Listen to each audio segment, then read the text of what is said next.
Hello students. आज हम लोग पढ़ेंगे क्लास 12th के चैप्टर 3 करंट इलेक्ट्रिसिटी के topic internal resistance, potential difference and EMF of a cell. यानी कि जो हम लोग का इलेक्ट्रोलाइटिक सेल होता है, जैसे कि बैटरीज हम लोग देखते हैं जो कि टॉर्च में पड़ती हैं या रेडियो में पड़ती थी। अब तो रेडियो देखने को नहीं मिलते, ठीक है। तो इन सब में, या आपने अपने टॉय कार में बैटरीज डाली होंगी, तो इन सब को जब ये जो बैटरीज होती हैं, बैटरी एक्चुअली क्या होती है, वो सेल से मिलकर बनी होती हैं, छोटे छोटे हिस्सों से मिलकर बनी होती हैं। बैटरीज एक बड़ा रूप है सेल का।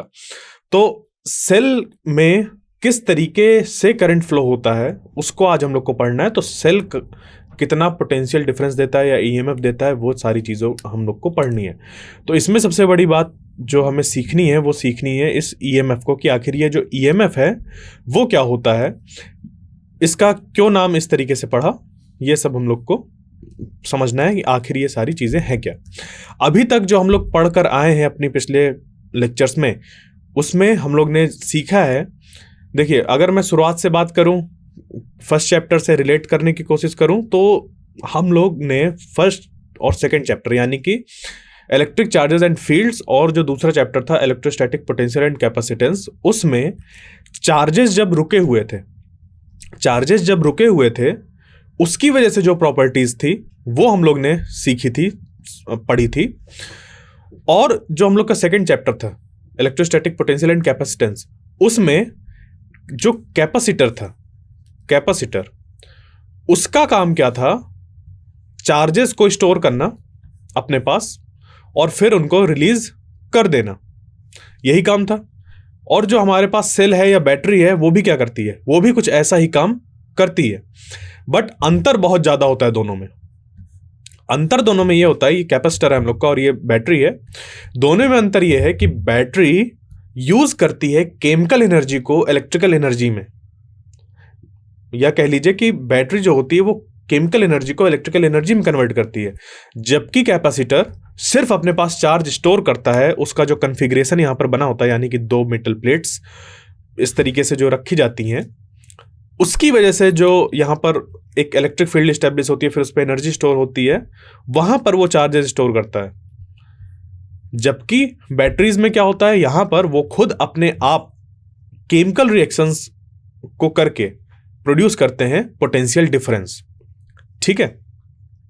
और जो हम लोग का ये थर्ड चैप्टर है, इसमें क्या है, करंट इलेक्ट्रिसिटी है, यानी कि जो चार्जेस हैं उस पे जब मोशन होता है तो फिर उसका बिहेवियर कैसा होता है, तो हमें कौन से फिनोमेना देखने को मिलता है, वही इस चैप्टर में और जो आने वाले चैप्टर्स हैं उनमें उन्हीं के फिनोमेना देखने को मिलेंगे। जैसे कि मूविंग चार्जेस एंड मैग्नेटिज्म जो है चैप्टर हमारा अगला वाला, उस पे भी मूविंग चार्जेस यानी कि चार्ज जब मूव कर रहा है तो उसकी वजह से जो उस पर मैग्नेटिज्म अपीयर होता है, उसकी बात हम लोग करेंगे। तो धीरे धीरे इस तरह हमें चीज़ों को रिलेट करते हुए चलना है। तो पहले चैप्टर और दूसरे चैप्टर में हम लोग ने क्या देखा, चार्जेस रुके हुए हैं, उनकी वजह से क्या चीज़ें हैं, और इस पे जो स्पेसिफिकली मुझे बताना था वो कैपेसिटर को फोकस करना था, कि कैपेसिटर में चार्जेस स्टोर होते हैं, बैटरी वहाँ पर अपना एक पोटेंशियल डिफरेंस जनरेट करती है। तो दोनों देखने में हो सकता है एक जैसे लगे, बट काम दोनों का बहुत डिफरेंट है। ये केमिकल रिएक्शंस का यूज़ करता है इलेक्ट्रिकल एनर्जी को प्रोड्यूस करने में, जबकि यहाँ पर इलेक्ट्रिकल एनर्जी इस पर स्टोर की जाती है पहले, फिर वो वापस देता है, ठीक है।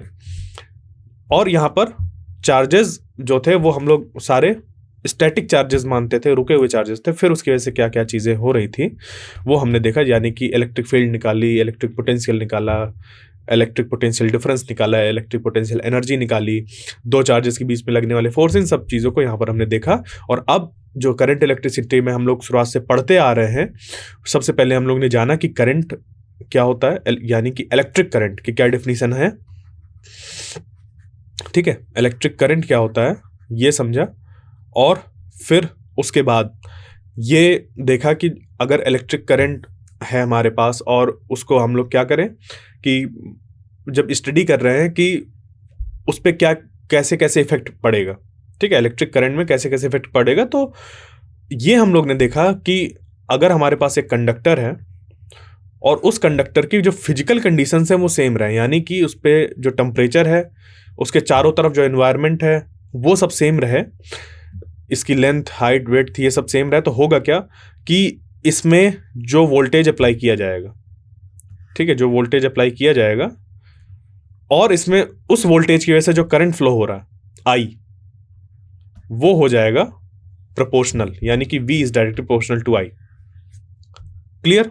तो ये यहां पर जो पोटेंशियल डिफरेंस प्रोवाइड करता है उसका एक मेन सोर्स होता है हम लोग का बैटरी। क्या होता है? बैटरी एक मेन सोर्स होता है। तो उसी बैटरी के बारे में आज हम लोग को पढ़ना है कि वो जो बैटरी है वो किस तरीके से पोटेंशियल डिफरेंस है उसको क्रिएट करती है। क्लियर?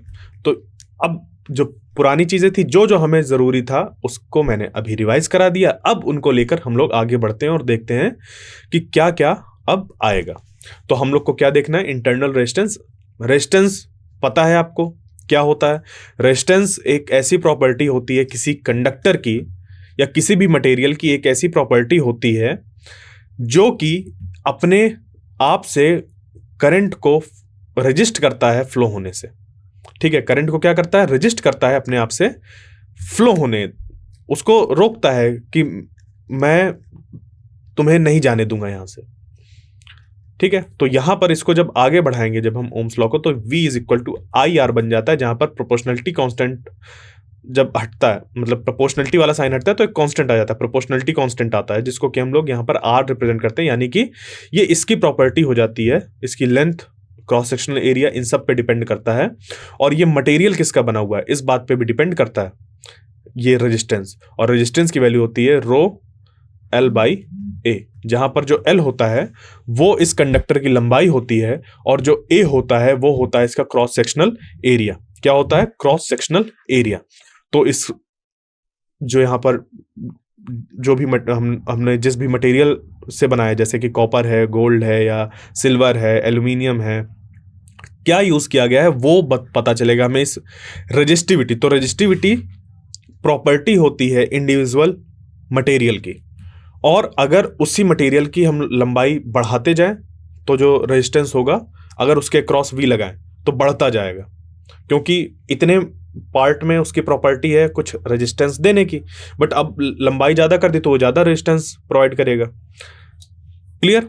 यानी कि ये कुछ ऐसा है कि यहां ये अगर मान लीजिए कि इधर से कोई क्या कर रहा है, एक इंसान है जो कि इधर से इधर ट्रेवल कर रहा है, इसकी अपने पास एक पोटेंशियल है जिसकी वजह से ये कुछ स्पीड के साथ यहां पर मूव कर सकता है। मान लीजिए इसको समझने के लिए कि V जो रिप्रेजेंट कर रहा है वो करंट को रिप्रेजेंट कर रहा है, तो ये किसी स्पीड से यहां मूव कर सकता है। अब यहां पर एक छोटे छोटे बच्चे हैं, अगर छोटे छोटे बच्चे हैं तो वो छोटे छोटे बच्चे क्या करेंगे? इसको रोकने की कोशिश करेंगे। क्या करेंगे? छोटे छोटे बच्चे इसको रोकने की कोशिश करेंगे।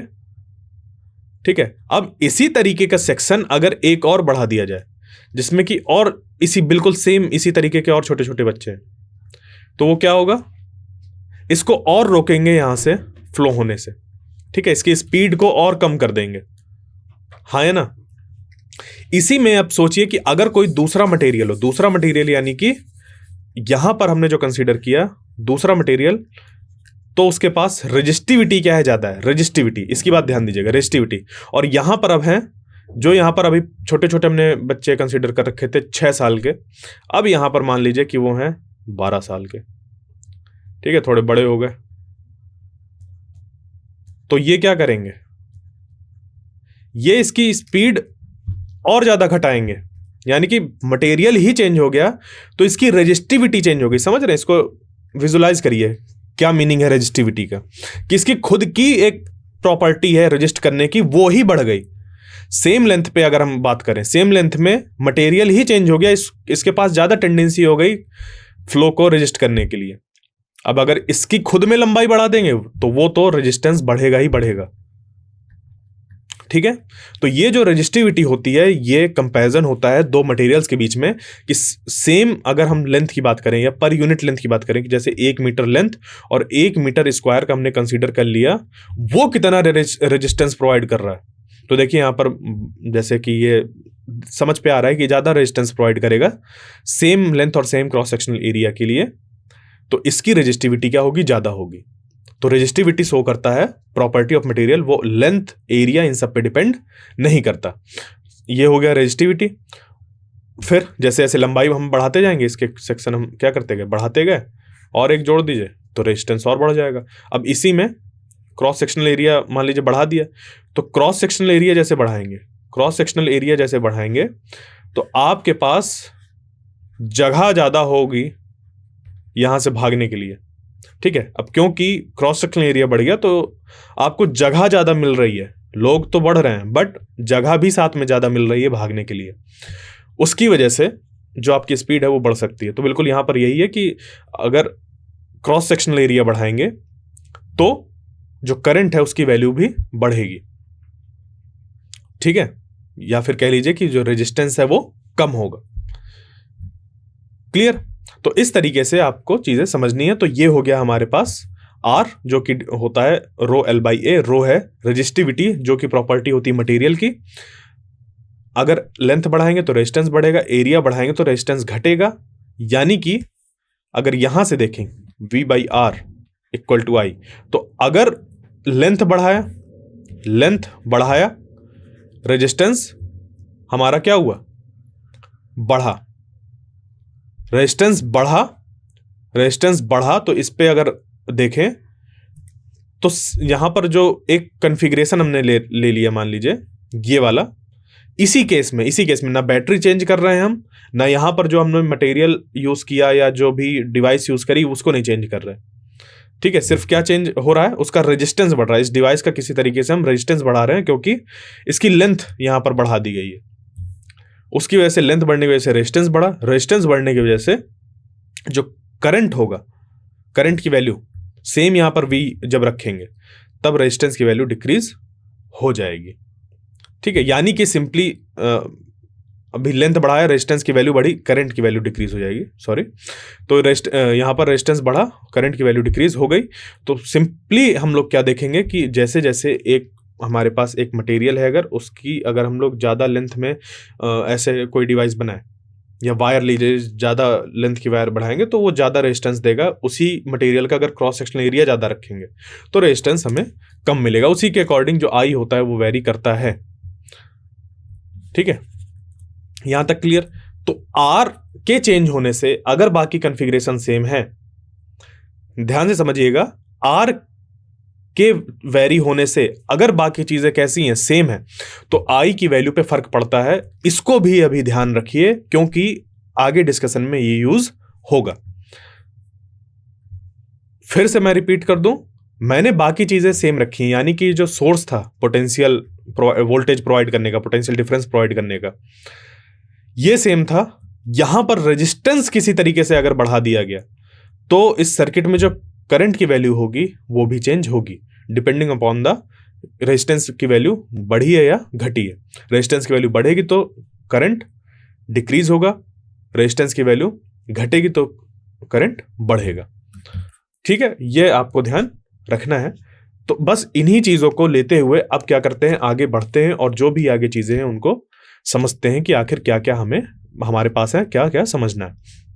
तो देखिए, सेल एंड ईएमएफ क्या होता है? ईएमएफ को हम लोग कहते हैं इलेक्ट्रोमोटिव फोर्स। इलेक्ट्रोमोटिव फोर्स, तो इलेक्ट्रोमोटिव फोर्स जो लिखा हुआ इसी को थोड़ा सा डिकोड कर लेते हैं। मोटिव से क्या मतलब है और इलेक्ट्रो से क्या मतलब है? Electromotive force. देखिए, सबसे पहले एक बात जान लीजिए ये कि ये जो नामकरण हुआ इलेक्ट्रोमोटिव फोर्स, ये बहुत पहले हुआ जब चीजें बहुत ज्यादा क्लियर नहीं थी कि बैटरी में रिस्पॉन्सिबल कौन होता है करंट के लिए, या कह लीजिए कि बैटरी में आखिर ऐसी क्या चीज होती है कि वो एक वहां पर हमें करंट देखने को मिलता है। जब हम उस पर कोई कंडक्टर वगैरह लगाते हैं या उसको टच करते हैं तो हमें फील होता है। ठीक है,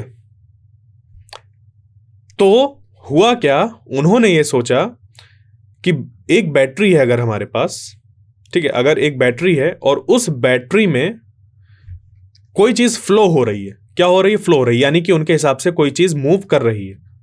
उनके यानी कि जो शुरुआत में जिन्होंने साइंटिस्ट वगैरह ने जिन्होंने भी इस पे इलेक्ट्रोमोटिव फोर्स की बात करी, तो उन्होंने ये कहा कि कुछ देखो यहां पर फ्लो हो रहा है। फ्लो हो रहा है यानी कि मूव कर रहा है, फ्लो यानी कि मूव कर रहा है, यानी कि मोशन में है। किसमें है? मोशन में। तो मोटिव से मतलब है मोशन में है। और कौन है? इलेक्ट्रिसिटी, यानी कि चार्जेस वगैरह हैं मोशन में। तो ऐसा फोर्स जो कि इलेक्ट्रिक चार्जेस में मोशन क्रिएट कर दे, बात समझ पे आई? ऐसा फोर्स जो इलेक्ट्रिक चार्जेस में मोशन क्रिएट कर दे, उसको कहा गया इलेक्ट्रोमोटिव फोर्स। बहुत बाद में पता चला कि ये भी एक तरीके का, ये मतलब कि ये जो फोर्स है एक्चुअली फोर्स नहीं है, ये है पोटेंशियल डिफरेंस। क्या है? Potential difference. यानी कि पोटेंशियल डिफरेंस रिस्पॉन्सिबल होता है किसके लिए? किसी चार्जेस के मोशन के लिए।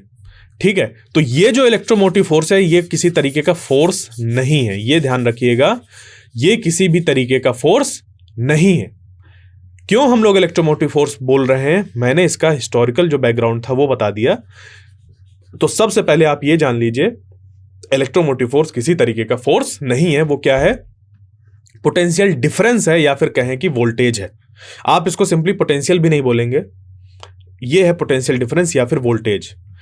तो कब हम लोग पोटेंशियल डिफरेंस बोलते हैं, कब हम लोग वोल्टेज बोलते हैं, या कब हम लोग इलेक्ट्रोमोटिव फोर्स बोलते हैं, या ईएमएफ की बात करें, इलेक्ट्रोमोटिव फोर्स को ईएमएफ कह देते हैं, तो कब इनका नाम ऐसा होता है, इनका मीनिंग क्या होता है, उसको हम लोग समझेंगे। ठीक है, तो बट जो ध्यान रखनी बात वो ध्यान रखनी है कि इलेक्ट्रोमोटिव फोर्स किसी भी तरीके का फोर्स नहीं है, पोटेंशियल डिफरेंस का ही एक नाम है। और कब उसको ऐसा कहते हैं, अभी के हिसाब से जो आज हम लोग पढ़ रहे हैं, क्योंकि देखिए साइंस क्या होता है, कोई ऐसी फिक्स चीज नहीं है, धीरे धीरे उस पर डेवलपमेंट होता है, जो समझ होती है वो बढ़ती जाती है। जैसे आपने बचपन में देखा होगा, मान लीजिए कुछ भी देखा होगा कि किचन की अगर बात करें, किचन में मम्मी को देखा होगा कि मम्मी बढ़िया बना रही है, रोटी बना रही है, ठीक है, मस्त बन रही है रोटी। अब उस रोटी को जैसे जैसे आप बड़े हुए तो पता चला होगा कि ये जो रोटी है ये सीधे हमारी थाली पे ऐसे नहीं आ गई, उसके लिए उसके पीछे एक लंबी प्रोसेस है। ठीक है, तो हो सकता है आपको पता चला हो थोड़ा बड़ा होकर कि वो जो रोटी बनी है वो जब मम्मी ने टंकी से आटा निकाला है और वो आटा गूंदा, फिर उसके बाद रोटी बन गई उसको सेक के। थोड़े और बड़े हुए होंगे तो आपको फिर पता चला होगा कि आटा टंकी से में नहीं बनता है, आटा तो वो जो चक्की वाला है वहां से आता है। ठीक है, वहां से गेहूं हम लोग रख के आते हैं और वो पीस के वापस लाया जाता है। तो आपको लगता होगा कि जो सोर्स है आटे का वो वहां पर है, जो हम लोग गेहूं दे के आए वो उसने उसको आटा बना दिया। और बड़े हुए और पता चला होगा कि अरे ये बात तो वहीं तक सीमित नहीं थी, ये तो जुड़ा हुआ था दुकान से, जबकि हम जब दुकान से खरीद कर ला रहे हैं गेहूं। और बड़े हुए कि अरे दुकान सोर्स नहीं है उस गेहूं का, वो जो सोर्स है वो तो खेत है। तो खेत में अपने आप आ गए? नहीं, उसके पीछे प्रोसेस है। यानी कहने का कि जैसे जैसे हम चीजों को जानते जाते हैं वैसे वैसे हमारा जो पर्सपेक्टिव है वो बदलता जाता है। सेम है साइंस के साथ कि अभी इसी चीज पे अगर मैं और पीछे जाऊं कि गेहूं हमने डाला और वो उसने पौधा तैयार कर दिया, तो वो जो गेहूं का बीज था उसके अंदर क्या प्रोसेस हो रही है, अब जब उसको जानने लगेंगे तो धीरे धीरे करके उस पर भी हमें बातें पता चलेंगी। तो हमें चीजें क्या लगता है, समय लगता है, डेवलपमेंट होता है चीजों का। ऐसा नहीं होता कि एक ही बार में आप सब कुछ जान जाते हैं। ठीक है, तो ये एक बेसिक एग्जाम्पल था जिससे कि आप समझ सकते हैं कि जो साइंस है उस पर भी कुछ ऐसा ही होता है, जहां पर कि हम लोग धीरे धीरे चीजों को जानते हैं, समझते हैं, उस पे रीजंस देते हैं कि ये ऐसा होगा या ऐसा हुआ होगा। इस तरीके से चीजें बनती हैं। उसमें जो हमारे सामने फिजिकल चीजें हैं या जो एक्सपेरिमेंट्स हैं, अगर हमारे जो रीजंस हैं या जो हमारी रीजनिंग है उसमें वो फिट बैठती है तो यही बोल देते हैं कि ये इस वजह से हो रही है। यानी कि जैसे कि ये कह दिया गया कि दिन रात हो रहे हैं, ठीक है, पृथ्वी में दिन रात हो रही है, तो दिन रात क्यों हो रही? क्योंकि पृथ्वी रुकी हुई है और सूरज उसके चारों तरफ चक्कर लगा रहा है। बट क्या ऐसा सही है? नहीं है। बट पहली बार जब कोई बच्चा ऑब्जर्व करेगा इस चीज को तो उसके दिमाग में तो यही आएगा कि पृथ्वी रुकी हुई, उसके चारों तरफ सूरज ऐसे घूम रहा है। उसको तो यही दिखाई देता है कि पूरब से सूरज निकला और उधर चला गया। उसको तो ऐसी छोटी सी बॉल जैसी दिखाई देगी। बट वो जब धीरे धीरे चीजों को जानेगा, समझेगा अपने चारों तरफ की चीजों को, तो पता चलेगा कि नहीं, सूरज है रुका हुआ है, उसके चारों तरफ पृथ्वी घूम रही है। और जब और उस पे जानेगा तो और पता चलेगा कि सूरज भी नहीं रुका हुआ, सूरज भी मूव कर रहा है गैलेक्सी में। उसके चारों तरफ अर्थ मूव कर रही है, अर्थ के चारों तरफ मून मूव कर रहा है। तो इस तरह धीरे धीरे चीजें पता चलती हैं। तो कोई ऐसी फिक्स चीज नहीं है साइंस पे। जानते हैं, समझते हैं, उसको लिखते हैं आगे बताने के लिए। फिर जब किसी को और ज्यादा समझ पे आता है तो उस पर और इम्प्रूवमेंट करता है और धीरे धीरे इस तरीके से साइंस डेवलप होती है। तो साइंस कोई एक ऐसी स्टैटिक चीज नहीं है, वो डायनेमिक है, वो चेंज होगी, होती रही है। ठीक है, तो ये आपको ध्यान रखना। इसी वजह से वो जो है ना कि सबसे पहले Dalton atomic theory, J Thomson model, Rutherford model, Bohr's model, ठीक है, फिर Sommerfeld model, vector atom model, फिर उसके बाद Schrodinger model of hydrogen atom. तो क्या हुआ, धीरे धीरे चीजें समझते गए, जानते गए, उनको एक्सप्लेन करते गए। पर काफी स्टूडेंट्स के ये सवाल होता है कि डायरेक्ट हम लोग को ये क्यों नहीं पढ़ा देते बोर्स मॉडल? क्योंकि देखो, वो बोर्स मॉडल ही अंतिम नहीं है। जब हम ये अपने चैप्टर 12 में जाएंगे एटम्स में, तो वहां पर काफी स्टूडेंट्स ये सवाल उनका आता है कि हम क्यों वहां से पढ़ रहे हैं जे Thomson model, Rutherford model, Bohr model क्यों नहीं पढ़ा देते? अरे बोर मॉडल भी थोड़ी ना हमारा कंप्लीट है। जानते गए, समझते गए, आगे उसको बढ़ाते गए। तो अगर आपको यही नहीं पता होगा कि जो साइंस है वो डायनेमिक है, आप किसी उसको स्टैटिक मान लेंगे, तो ना तो आप में ग्रोथ होगी, ना तो आपके चारों तरफ। क्योंकि आपके लिए तो वो चीजें फिक्स हो जाएंगी कि ये तो ऐसे ही होता है, जबकि ऐसा नहीं होता है। हम समझते हैं चीजों को, जानते हैं, कोशिश करते हैं उसको और जानने की। तो जब और जानते हैं तो चीजें और अलग से उसके बारे में पता चलता है और धीरे धीरे इंक्रीज होती हैं चीजें। ठीक है, तो मैं थोड़ा सा भटक गया। क्योंकि जरूरी है साइंस पढ़ने के लिए, हमारा पर्सपेक्टिव जरूरी है साइंस को लेकर। क्योंकि साइंस स्टैटिक नहीं है, वो डायनेमिक है, चेंज होती रही है, चेंज होगी आगे। ठीक है, उस पर इंप्रूवमेंट होगा, इंप्रूवमेंट जरूरी है। क्लियर? तो बस इसी वजह से इलेक्ट्रोमोटिव फोर्स शुरुआत में बोल दिया गया, बट बाद में पता चला कि इलेक्ट्रोमोटिव फोर्स जैसा फोर्स उस पर कोई नहीं है। वहां पर पोटेंशियल डिफरेंस की वजह से होता है, उसी की वजह से जो चार्जेस होते हैं वो फ्लो करते हैं, यानी कि करंट एस्टैब्लिश होता है। तो अब चलते हैं सेल में कि सेल क्या है। तो सेल एक ऐसी यूनिट होती है, केमिकल, मेटल, वायर्स, रेजिस्टेंस, एक ऐसी असेंबली होती है जो कि क्या प्रोवाइड करती है, एक पोटेंशियल डिफरेंस प्रोवाइड करती है इन मेटल्स के पास, जिसकी वजह से यहां पर करंट फ्लो होता है। ठीक है, यानी कि चार्जेस फ्लो होने लगते हैं। तो केमिकल्स, जिनको कि हम लोग इलेक्ट्रोलाइट कहते हैं, ये इलेक्ट्रोलाइट ऐसा हो सकता है जैसे कि ये वाटर है, वाटर में NaCl मिला दिया, ये एक इलेक्ट्रोलाइट है। अब आपने किया हो या ना किया हो, बट हमने बचपन में जरूर किया था कि उससे बोलते थे कि गोबर गैस से बल्ब जला रहे हैं। ठीक है, जबकि एक्चुअली गोबर गैस से बल्ब नहीं जला रहे होते थे, वहां पर गोबर गैस तो बनती नहीं थी। उस पर करते क्या थे, अब मुझे याद आ गया तो शेयर उसको करना जरूरी है। उस पर करते क्या थे कि एक जैसे छोटी छोटी बॉटल्स वगैरह इकट्ठा हो जाती थी घर में, तो उनको कट करके एक हम लोग ने क्या किया, प्लास्टिक का ऐसा कप जैसा बना दिया, फिर एक और ऐसा रख दिया, फिर एक और ऐसा रख दिया, फिर एक और ऐसा रख दिया, ठीक है, और एक और ऐसा रख दिया, और एक और ऐसा रख दिया। ठीक है, अब साथ ही में इनके साथ साथ एक और बहुत बढ़िया चीज थी, और वो था हम लोग के पास डेड सेल। डेड सेल यानी कि जो ड्राई सेल हो जाते थे, ड्राई सेल जो कि जैसे कि आपने अभी देखा होगा कि टीवी की रिमोट है जैसे, या फिर आपके जो टॉयज वगैरह जिनसे भी आपने खेला होगा उस पर सेल यूज होते हैं, तो वो सारे ड्राई सेल होते हैं। इसी तरीके से रेडियो वगैरह में या जो पुरानी टॉर्च होती थी उस पर मोटे सेल पड़ते थे, ठीक है, ऐसे मोटे से रहते थे सेल, वो देखा भी होगा आपने उनको। तो वो मोटे मोटे सेल थे, ठीक है। उस पे क्या किया, उसको दो पार्ट्स पे ब्रेक कर दिया, उसको जो सेल था उसको खोल दिया, तो उसके अंदर से निकली एक कार्बन रॉड। क्या निकली?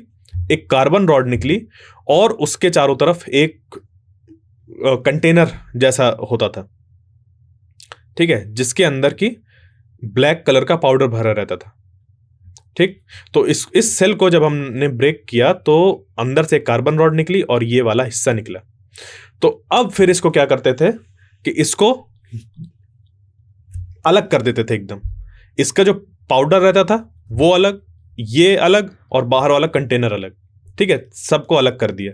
फिर उसके बाद इस पे ये जो बना रखे होते थे, इसके अंदर सबसे पहले ये कंटेनर रख देते थे, ठीक है, ये वाला कंटेनर। और ये जो ये निकाला था ब्लैक कलर का पाउडर, इसको गोबर के साथ मिला के, उस पर थोड़ा सा नमक मिला के, उसको पानी के साथ मिलाकर इस पे कर देते थे फिल। तो ये बाहर वाला कंटेनर और वो सब उस पे फिल हो जाता था। फिर इसके बीच में डाल देते थे कार्बन रॉड। इसी तरीके की यूनिट्स सब में बना देते थे। तो ये जो एक यूनिट बनी, ये बन गई एक सेल। क्यों? क्योंकि इस पे मौजूद है वो जो गोबर और सॉल्ट और वाटर इन सबको मिक्स करा है। तो अब क्योंकि गोबर वगैरह पर भी हमारे तरह तरह के सॉल्ट्स वगैरह मौजूद होते हैं, उस पर इलेक्ट्रोलाइट्स मौजूद होते हैं। इसी तरीके से जो नमक मिला है उस पर भी electrolyte NaCl, Na positive Cl negative, ये ब्रेक हो गया, ठीक है। तो इससे क्या हुआ कि इस पे एक असेंबली बनी जिसमें कि एक ये मेटल है और ये कार्बन का होता था, तो ये भी कंडक्टिंग होता था। ये ग्रेफाइट एक्चुअली होता था, ये कार्बन ग्रेफाइट का बना होता था, इसके ऊपर एक कैप लगी रहती थी मेटल की। तो ये हो गया इसके तीन पार्ट। जो इलेक्ट्रोलाइट है वो एक इलेक्ट्रोड ये और एक इलेक्ट्रोड ये। अब सेम असेंबली यहां पर बनती थी इस पे इस तरीके से, तो इसको कनेक्ट कर देते थे इससे, फिर इसी तरीके की असेंबली इस पर भी, तो इसको कनेक्ट कर देते थे इससे, इसी तरीके से असेंबली यहां पर और यहां पर इस तरीके से बना दिया। इसको कनेक्ट कर दिया इसके साथ, इसको कनेक्ट कर दिया इसके साथ, और इसको जो कनेक्ट करते थे ये कर देते थे इसके साथ, ठीक है। तो यहां पर, या फिर कहें कि ये निकला और ये एक वायर निकला, ठीक है, ये दो चीजें निकल आई, एक वायर इधर से और एक वायर इधर से। तो ये एक जो यूनिट है ये कहलाई सेल हमारी, और ये जो पूरी यूनिट बनी ये बन गई बैटरी। और फिर इससे एक बल्ब वगैरह लगाकर उसको जलाते थे, ठीक है। तो कहने का मेरा मतलब ये है, आपको जो यहां पर ध्यान रखना है वो ध्यान रखना है सेल, कि सेल बनता कैसे है। इसमें होते हैं 2 इलेक्ट्रोड्स, एक पॉजिटिव होता है एक नेगेटिव होता है, और इसको इमर्स किया जाता है इलेक्ट्रोलाइटिक सॉल्यूशन। इतना मेरा पूरा बताने का जो मकसद था वो ये था कि जो सेल है वो हम ऐसा नहीं है कि बाजार से खरीद के लाएंगे तभी बनेगा, आप कैसे भी बना सकते हैं। आपके पास रिक्वायरमेंट क्या है? 2 इलेक्ट्रोड चाहिए, 2 डिफरेंट तरह के मटेरियल चाहिए। ऐसा नहीं होगा कि आप कॉपर की ही रॉड यहां पर यूज कर लें, या कॉपर की जगह पर आप मैग्नीशियम की रॉड यूज कर लें, या दोनों में ग्रेफाइट की रॉड हो। नहीं, ऐसा नहीं हो सकता। अलग अलग तरीके की होनी चाहिए, ठीक है, अलग अलग नेचर की, ठीक है। फिर आपके पास होना चाहिए एक इलेक्ट्रोलाइटिक सॉल्यूशन जो कि इमर्ज्ड हो किस पे, जो 2 रॉड है वो इस पे इमर्ज्ड होनी चाहिए इलेक्ट्रोलाइटिक सॉल्यूशन में, ठीक है। तो अब क्या होता है, अब हम अपने जो डिस्कशन है उस पे वापस आते हैं सेल पे, कि सेल में अब क्या चीजें होनी चाहिए। तो देखिए, इसमें ये इलेक्ट्रोलाइटिक सॉल्यूशन या इलेक्ट्रोलाइट, इसमें एक इलेक्ट्रोड को माना ये पॉजिटिव है और ये नेगेटिव है, ठीक है। अब यहां पर स्पेसिफाई नहीं किया गया कि ये कौन कौन से हैं, क्योंकि वो फिर तब आते हैं जब हम लोग बिल्कुल सेल पे ही पढ़ते हैं, सेल के बारे में पढ़ते हैं, जो कि हम लोग केमिस्ट्री में पढ़ते हैं, ठीक है, इलेक्ट्रोकेमिस्ट्री में, कि सेल कैसे फॉर्म होते हैं, कितने कितने तरीके के सेल फॉर्म होते हैं, जैसे डैनियल सेल, लैक्लान सेल, ठीक है, ड्राई सेल भी बनता है, एक लैग्रांज सेल का ही एक फॉर्म होता है। तो इन सबको हम लोग इलेक्ट्रोकेमिस्ट्री में प्रॉपरली पढ़ते हैं कि उनमें कौन सा इलेक्ट्रोलाइट यूज किया जाता है, कौन सा यहाँ पर मटेरियल यूज किया जाता है। बट अभी जो हमें समझना है वो समझना है ईएमएफ वगैरह के बारे में। तो यहां पर सिर्फ लेंगे कि एक इलेक्ट्रोड जो कि पॉजिटिव है, एक इलेक्ट्रोड जो कि नेगेटिव है, यहां पर भरा है इलेक्ट्रोलाइट। अब क्या है कि देखिए, इस इलेक्ट्रोड और इसके जस्ट बगल में जो इलेक्ट्रोलाइट मौजूद होगा, ठीक है, ये यहां पर इलेक्ट्रोड और इसके जस्ट बगल में जो यहां पर मौजूद होगा इलेक्ट्रोलाइट, इसके और इसके बीच में बन जाता है एक पोटेंशियल डिफरेंस जो कि होता है वी पॉजिटिव नाम दे दिए। सिमिलरली इस निगेटिव इलेक्ट्रोड पे और इसके जस्ट बगल में जो पॉइंट है बी, और ये पॉइंट है इलेक्ट्रोलाइट में, तो इसके बीच में एक निगेटिव पोटेंशियल डेवलप हो जाता है जिसको कि हम लोग माइनस वी नेगेटिव उसका नाम हो गया और उसके सामने माइनस लगा हुआ है, यानी कि निगेटिव पोटेंशियल क्रिएट हो गया। यानी कि पॉजिटिव इधर, वी पॉजिटिव, और वी नेगेटिव इधर, ये बीच में अगर जीरो है तो वी नेगेटिव इधर, यानी कि वी पॉजिटिव। अगर ये विजुलाइज करिए, ये जीरो लेवल है और ये इधर नेगेटिव में है, ठीक है। तो अब क्या हुआ यहां पर कि यहां इनमें पोटेंशियल डिफरेंस ये क्रिएट हो गया।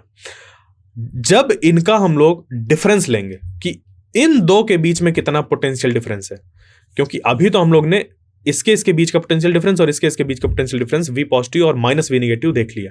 अब इन दोनों इलेक्ट्रोड्स के बीच में कितना पोटेंशियल डिफरेंस होगा, जब हम वो देखेंगे तो वो निकल कर आएगा V positive minus V negative, जो कि बन जाएगा V positive plus V negative, और ये बड़ा होगा जीरो से, ये बड़ा होगा जीरो से। तो उस केस में जब यहां पर किसी भी तरीके का ये कनेक्शन मौजूद नहीं होगा, तो सिर्फ क्या होगा, इसके बीच का पोटेंशियल डिफरेंस, इसके बीच का पोटेंशियल डिफरेंस। अब इनमें आपस में जब पोटेंशियल डिफरेंस हमने देखा, पोटेंशियल डिफरेंस का भी पोटेंशियल डिफरेंस जब देख लिया हमने, तो वो जो पोटेंशियल डिफरेंस निकल कर आया V positive plus V negative, ये कहलाया हम लोग का ईएमएफ, ठीक है। ये क्या कहलाया, ईएमएफ। तो इलेक्ट्रोमोटिव फोर्स एक इस तरीके का पोटेंशियल डिफरेंस होता है इस सेल के टर्मिनल्स के क्रॉस, जब यहां पर किसी भी तरीके का करंट फ्लो ना हो रहा होगा, यानी कि मैक्सिमम पोटेंशियल, या कह लीजिए कि मैक्सिमम टेंडेंसी जो है इसके पास, यानी कि आप इसको ऐसा समझ सकते हैं कि आपने अभी चलना चालू नहीं किया, उस समय जो आपके पास एनर्जी है, मैक्सिमम एनर्जी जो है, वो है इलेक्ट्रोमोटिव फोर्स, ठीक है। और जब आप दौड़ना चालू करेंगे तो सारी की सारी एनर्जी आपके भागने पर नहीं लगेगी, आपके शरीर की कुछ एनर्जी जो आपके शरीर में हीट प्रोड्यूस हो रही है, क्योंकि आपकी बॉडी मूव कर रही है, आपकी बॉडी में रेजिस्टेंस है, वो आपकी बॉडी के अंदर रेजिस्टेंस है, कुछ बाहर जो सरफेस में है दौड़ने के लिए वो तो है ही, आपकी बॉडी के अंदर एक रेजिस्टेंस मौजूद है जिसको कि आपको ओवरकम करना पड़ता है, मूवमेंट करना पड़ता है अपने बॉडी का। उसके लिए भी आपको एनर्जी क्या करनी पड़ती है, कुछ लगानी पड़ती है, ठीक है। तो सेम यहां पर भी है कि बैटरी में अभी किसी तरीके का करंट फ्लो नहीं हो रहा है, उस समय जो इसके पास मैक्सिमम पोटेंशियल डिफरेंस है वो कहलाया इलेक्ट्रोमोटिव फोर्स, कि इतना है पोटेंशियल डिफरेंस इसके पास।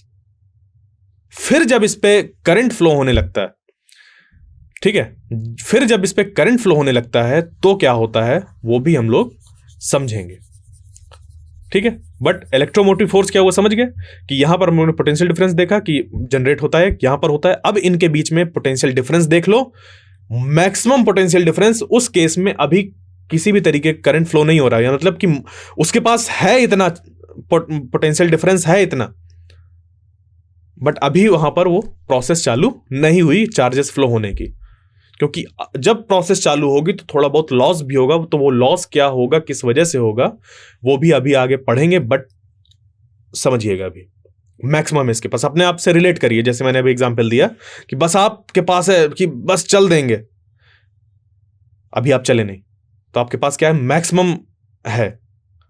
फिर जब आप चलने लगेंगे तो आपकी कुछ एनर्जी आपकी बॉडी का बॉडी जो रेजिस्टेंस प्रोवाइड कर रही है उसको ओवरकम करने में लगेगी, और दूसरा जहां पर आप दौड़ रहे हैं वहां पर फ्रिक्शनल फोर्सेस जो हैं, एयर रेजिस्टेंस है, उन सबको ओवरकम करने में लगेगी। तो एयर रेजिस्टेंस वगैरह वाली जो बात है वो हो गई बैटरी के बाहर की बात, वो हो गई बैटरी के बाहर की बात। और जो हमारे बॉडी के अंदर जिसको हमें ओवरकम करना है, जिस रेजिस्टेंस को, वो हो जाएगा इस बैटरी के अंदर, जिसको कि internal resistance of the battery कहते हैं, जिसको कि internal resistance of the battery कहते हैं। और ये आता है क्योंकि इलेक्ट्रोलाइट्स हैं, आयंस मौजूद होंगे, आयंस मूव करेंगे इसमें और उनमें होगा टकराव आपस में, जिसकी वजह से एक रेजिस्टेंस क्रिएट होगा, आयन सही से मूव नहीं कर पाएंगे और फिर उसकी वजह से यहां पर एक रेजिस्टेंस जनरेट होगा। ठीक है, और इसी तरीके से यहां पर बाहर जो रेजिस्टेंस होता है उसको तो हम पहले भी एक्सप्लेन कर चुके हैं कई बार। बात क्लियर हुई? तो कभी भी जब बैटरी में किसी भी तरीके का करंट नहीं फ्लो हो रहा, बाहर कुछ नहीं लगा, सिर्फ एक बैटरी रखी है, उस समय जो उसके पास मैक्सिमम पोटेंशियल डिफरेंस होता है उसको कहते हैं उस बैटरी का ईएमएफ। तो अगर इसको मैं आपके डेली लाइफ से कनेक्ट करूं, यानी कि जो एक ड्राई सेल आता है जो कि आप अपने रिमोट वगैरह पे यूज करते हैं, एक आता है ना AA बैटरी या AAA बैटरी जो आती है, उस पे लिखा रहता है 1.5 वोल्ट्स। क्या लिखा रहता है? 1.5 वोल्ट्स। तो ये जो लिखा रहता है ये उसका लिखा रहता है ईएमएफ। बैटरी में अभी कुछ कनेक्ट किया क्या? नहीं कनेक्ट किया। तो उस केस में जब कनेक्शन नहीं है किसी तरीके का, उस पर लिखा है 1.5 वोल्ट्स, यानी कि ये इसका ईएमएफ है, मैक्सिमम पोटेंशियल डिफरेंस है। ये ध्यान रखिएगा, ये बहुत हेल्प करेगा चीजों को समझने में आगे। ठीक है, फिर उसके बाद ईएमएफ क्यों नाम रखा गया ये मैं बता चुका हूं। ईएमएफ पोटेंशियल डिफरेंस नहीं, ईएमएफ पोटेंशियल डिफरेंस होता है, फोर्स नहीं होता, ये भी मैं बता चुका हूं। तो अब बढ़ते हैं आगे हम लोग, और देखिए कि जब हम लोग ने एक आर कनेक्ट कर दिया इस बैटरी में, जब एक आर कनेक्ट कर दिया इस सेल के क्रॉस, तो उस केस में यहां पर एक स्टीडी करंट को मेंटेन रखने के लिए, ठीक है, इस एक स्टीडी करंट को मेंटेन रखने के लिए जो कि बाहर तरफ फ्लो हो रहा है P से N की तरफ, P से N की तरफ, और इस इलेक्ट्रोलाइट के अंदर जो फ्लो हो रहा है करंट, देखो करंट की अब डायरेक्शन तो चेंज होगी नहीं, वो सेम रहेगी। तो करंट यहां से यहां तक आया, ऐसे आया, ऐसे आया, ऐसे आएगा। अब यहां पर क्या होगा? यहां से इधर मूव करेगा, यानी कि यहां पर बैटरी के अंदर जो करंट के फ्लो होने की डायरेक्शन होती है वो निगेटिव पोटेंशियल से पॉजिटिव पोटेंशियल की तरफ होती है। यानी कि जो आयंस मूव करेंगे यहां पर, पॉजिटिव आयंस जो मूव करेंगे वो इधर से इधर की तरफ मूव करेंगे, और यहां पर बाहर इसके बाहर जो मोशन होगा वो करंट का किधर से किधर होगा? Positive to negative terminal. ठीक है, फिर अब क्योंकि इलेक्ट्रोलाइट के पास फाइनाइट रेजिस्टेंस होता है जिसको कि हम लोग इंटरनल रेजिस्टेंस कहते हैं, और मैं अभी एक्सप्लेन कर चुका हूं कि इंटरनल रेजिस्टेंस क्यों आया। क्योंकि इंटरनल रेजिस्टेंस उस बैटरी के अंदर, वहां पर जब आयंस मूव कर रहे हैं तो आपस में टकरा रहे हैं, दूसरे जो हमारे वहां पर मौजूद हैं मॉलिक्यूल्स या पार्टिकल्स वगैरह, जो दूसरे इलेक्ट्रोलाइट के पार्टिकल्स हैं, उनसे आपस में टकरा रहे हैं, तो उसकी वजह से एक रेजिस्टेंस मिल रहा है कि डायरेक्ट सीधे यहां से ऐसे एक अगर पॉजिटिव आयंस चल रहा है तो ऐसा नहीं कि यहां से यहां तक डायरेक्ट चला जाए। वो क्या होगा? वो पॉजिटिव आयन इधर से इधर जब मूव करेगा तो वो किसी ना किसी से टकराएगा, जैसे ही टकराएगा उसको या किसी ना किसी से उसको कोई इफेक्ट शो होगा तो उस पर हो जाएगा उसका रेजिस्टेंस, एक रेजिस्टेंस फील होने लगेगा। तो उसी रेजिस्टेंस को हम लोग क्या कहते हैं? Internal resistance of the battery कहते हैं, और ये रिप्रेजेंट होता है स्मॉल आर से। किससे रिप्रेजेंट होता है? स्मॉल आर से। क्लियर? यहां तक बात समझ पे आई? तो फिर से ईएमएफ की अगर बात करी जाए, ईएमएफ वो पोटेंशियल डिफरेंस होता है इन इलेक्ट्रोड्स के क्रॉस जब इसमें किसी भी तरीके का करंट फ्लो नहीं हो रहा, क्योंकि जैसे ही चीजें फ्लो होने लगेंगी वैसे ही जो उसकी पोटेंशियल मैक्सिमम पोटेंशियल डिफरेंस है उसका कुछ पोटेंशियल डिफरेंस यहां पर ड्रॉप होने लगेगा। समझ गए? यानी कि अगर पोटेंशियल डिफरेंस को एक एनर्जी की तरह माने कि जब चार्ज मूव करेंगे तो एनर्जी प्रोवाइड करेगा वो, क्योंकि क्या होता है? W = चार्ज × डेल्टा V, यही होता है ना। यानी कि अगर एक चार्ज करंट की बात है तो चार्ज मूव होने लगा, अब चार्ज मूव हो रहा है पोटेंशियल डिफरेंस पे, तो ये पोटेंशियल डिफरेंस पूरा का पूरा यहां पर नहीं होगा, कुछ यहां पर भी ड्रॉप हो जाएगा, यानी कि कुछ एनर्जी अंदर इस सेल के ड्रॉप हो जाएगी। तो आपने ध्यान दिया होगा कि मोबाइल वगैरह जब यूज करते हैं तो वो उसके पीछे जो बैटरी होती है वो गर्म हो जाती है। चल तो आपकी स्क्रीन रही है ना, तो बैटरी क्यों गर्म हो रही है? क्योंकि बैटरी में भी करंट फ्लो हो रहा है, और करंट फ्लो हो रहा है और उसके अंदर एक रेजिस्टेंस मौजूद है, जिसकी वजह से वहां पर एनर्जी लॉस होता है हीट के फॉर्म पे। ठीक है, ये चीज तो बैटरी के अंदर मौजूद होता है एक इंटरनल रेजिस्टेंस। सोर्स क्या है उसका, यहां पर आयंस मूव करते हैं तो बाकी जो आयंस है उसको रेजिस्टेंस प्रोवाइड करते हैं। ठीक है, क्लियर। और ईएमएफ क्या होता है, जब किसी भी तरीके का करंट फ्लो ना हो रहा हो, यानी कि अभी जो मैंने एग्जांपल दिया था मैं फिर से रिपीट कर रहा हूं, इसको ध्यान रखिएगा, बहुत हेल्प करेगा चीजों को याद रखने में। तो यहां पर जो सेल है बाजार से खरीद के लाए, कहीं उस पर कोई कनेक्शन है, कोई करंट फ्लो हो रहा है, नहीं हो रहा, उस पर लिखा है 1.5 वोल्ट्स, यानी कि वो रिप्रेजेंट कर रहा है उसका ईएमएफ। जब आप एक्चुअल में इसका पोटेंशियल डिफरेंस मेजर करेंगे मल्टीमीटर के थ्रू, जब आप इस पे मल्टीमीटर के थ्रू जब एक्चुअल में पोटेंशियल डिफरेंस मेजर करेंगे तो यहां पर थोड़ा सा करंट फ्लो होने लगेगा, जिसकी वजह से आप देखेंगे कि 1.5 कभी भी इस पे वैल्यू नहीं शो करेगा, कभी भी नहीं शो करेगा, आप करके देख लीजिएगा। ठीक है, क्योंकि ये तो मैक्सिमम था, कुछ अंदर ड्रॉप हो गया, बाकी बचा है बाहर अपीयर होगा। तो हो सकता है 0.2 वोल्ट्स अंदर ड्रॉप हो गया और बाहर दिख रहा है 1.3 वोल्ट्स। क्या दिख रहा है? 1.3 वोल्ट्स।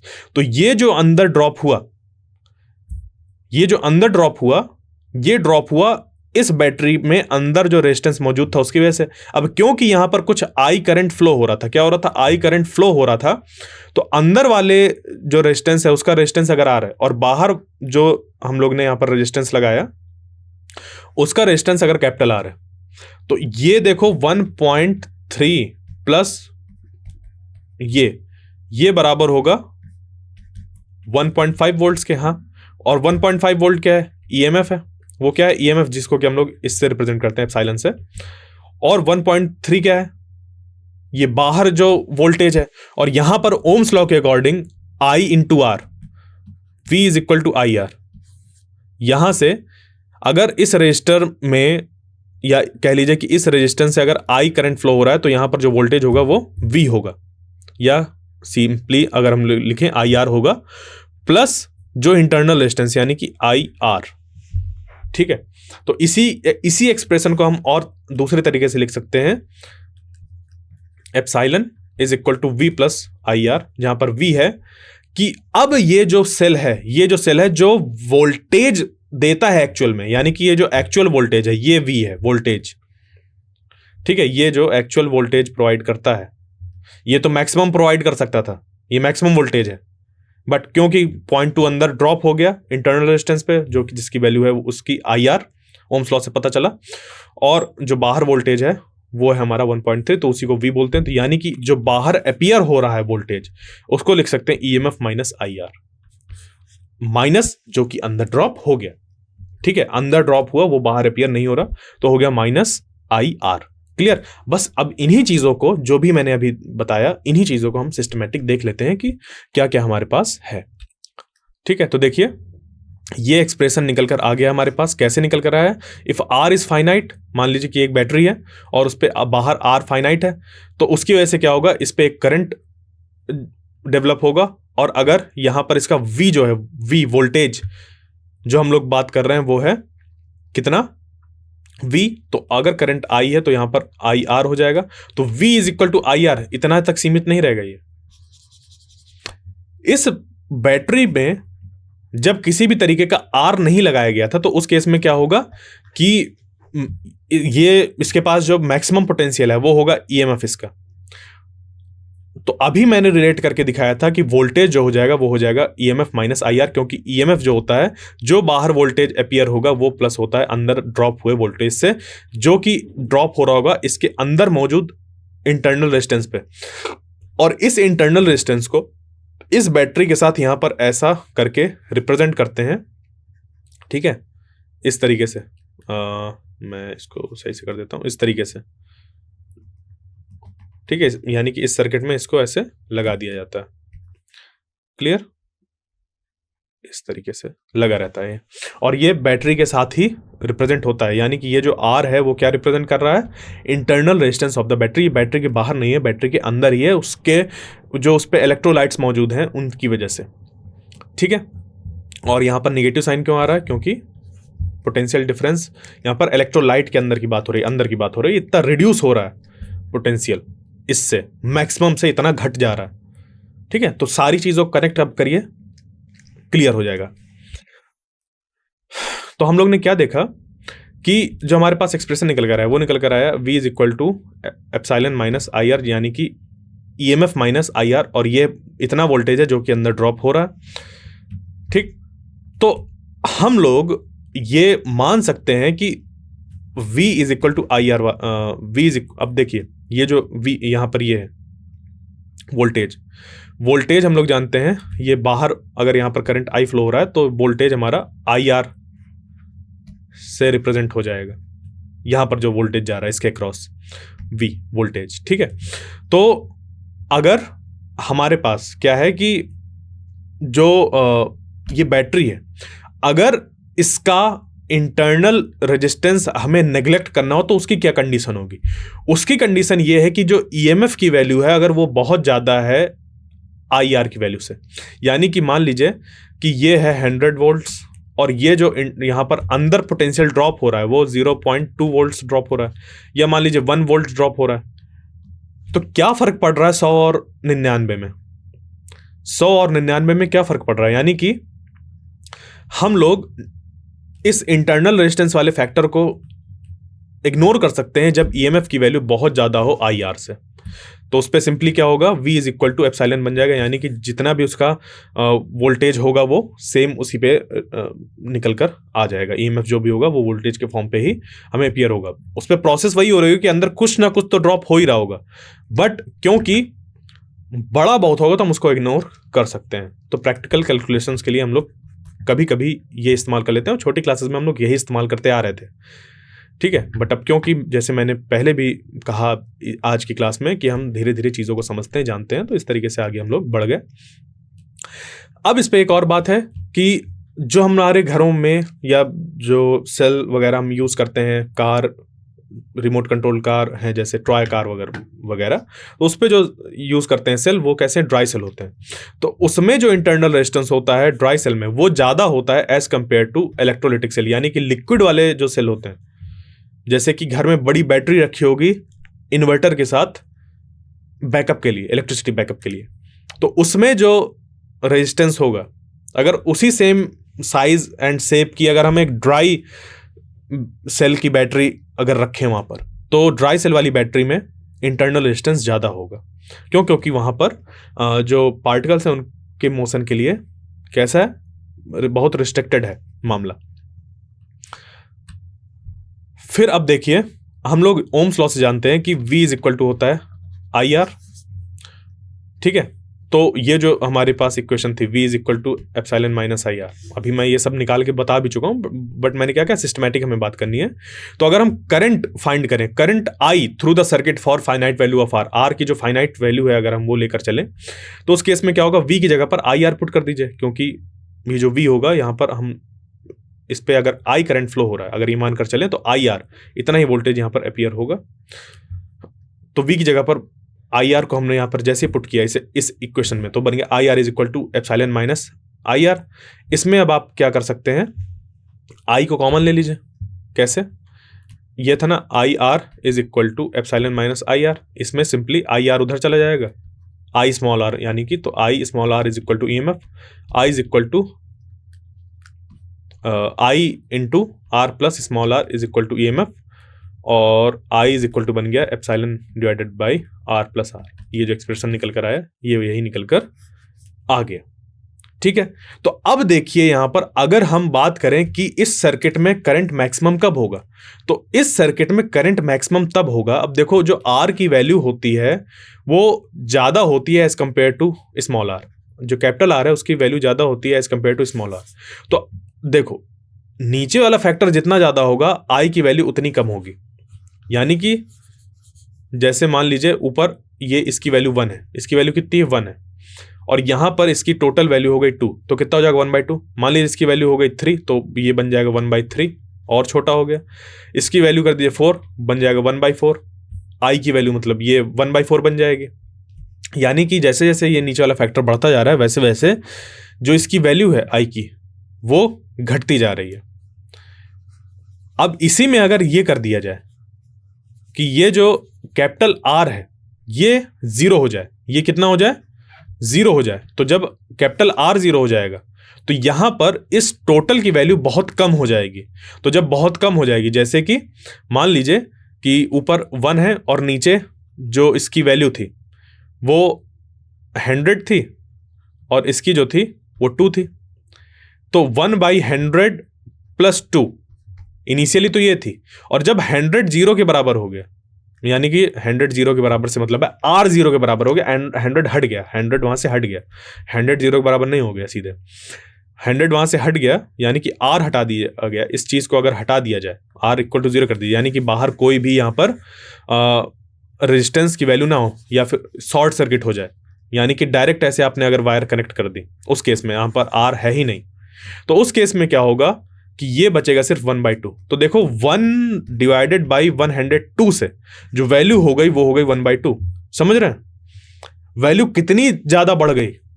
जो यहां पर वैल्यू कहीं पर अप्रॉक्सीमेटली अगर इसको देखें, इसकी वैल्यू वो कहीं पर इतनी थी और यहां पर अब इसकी जो वैल्यू हो गई वो कितनी हो गई, वो वैल्यू हो गई 0.5। तो 0.01 से 0.5 कितना ज्यादा इंक्रीज हो गई वैल्यू। तो उस केस में ये कहलाती है मैक्सिमम वैल्यू ऑफ करंट, क्योंकि देखो बैटरी के अंदर जो रेजिस्टेंस है R वो मौजूद का मौजूद ही रहेगा, आप उसको नहीं हटा सकते, आप उसको नहीं हटा सकते। और अगर आपने बाहर का रेजिस्टेंस हटा दिया और डायरेक्ट ऐसे तार से कनेक्ट कर दिया जिसका कि जो एक्सटर्नल रेजिस्टेंस है R वो 0 के बराबर आ रहा है, तो क्या होगा कि जो करंट की वैल्यू होगी वो मैक्सिमम हो जाएगी और यहां पर एक बहुत ज्यादा हीटिंग इफेक्ट प्रोड्यूस होगा, जिसकी वजह से जो कहते हैं ना शॉर्ट सर्किट से आग लग गई। तो शॉर्ट सर्किट में यही होता है कि यहां पर जो एक्सटर्नल रेजिस्टेंस होता है वो हमारा कितना हो जाता है 0 हो जाता है, यानी कि जो वायर्स होती हैं वो डायरेक्ट कनेक्ट हो जाती हैं, उसकी वजह से करंट मैक्सिमम वैल्यू में पहुंच जाता है। और हम लोग जानते हैं कि जो पावर होता है जिसको कि हम लोग ने पिछले क्लास में पढ़ा था वो होता है I²R, यानी कि अगर I बढ़ जाएगा तो उसके यानी कि स्क्वायर टाइम्स उसके पावर बढ़ जाएगी। और अगर ये कुछ देर तक चलती रही तो हीट भी बहुत ज्यादा प्रोड्यूस हो जाएगी, क्योंकि डेल्टा H जो होता है हम लोग का हीट प्रोड्यूस्ड होता है I²R डेल्टा T, इसी पावर वाले फॉर्मूले से लगाकर बना। ठीक है, तो इस वजह से बहुत ज्यादा हीट होगी, फिर वो चीजें जल जाएंगी। क्लियर, यहां तक बात समझ पे आई। तो इसी वजह से क्या होता है कि अगर ये करंट लगातार फ्लो होता रहा काफी देर तक मैक्सिमम करंट, तो उसकी वजह से जो ये बैटरी होगी वो परमानेंट डैमेज हो जाएगी, उसके पार्ट्स जल जाएंगे। तो इसी को बचाने के लिए जो R की वैल्यू रखी जाती है, इंटरनल रेजिस्टेंस की वैल्यू जो रखी जाती है वो हाई रखी जाती है। अलग अलग केसेस पे अलग अलग रिक्वायरमेंट के हिसाब से R की वैल्यू सेट की जाती है। तो आप अगर ये समझ रहे हो कि R जो है वो एक हमारे जो सिस्टम है या सर्किट है उसके लिए एक अभिशाप है, नहीं, ऐसा नहीं है। या कह लीजिए कि वो सही से वर्क नहीं कर रहा, हम R की वैल्यू को चेंज करके अपने जो सर्किट्स हैं उनको बचा सकते हैं, डिपेंडिंग ऑन द कंडीशंस जहां पर हमें डिफरेंट तरीके के सर्किट्स रिक्वायर्ड हैं। जैसे कि जो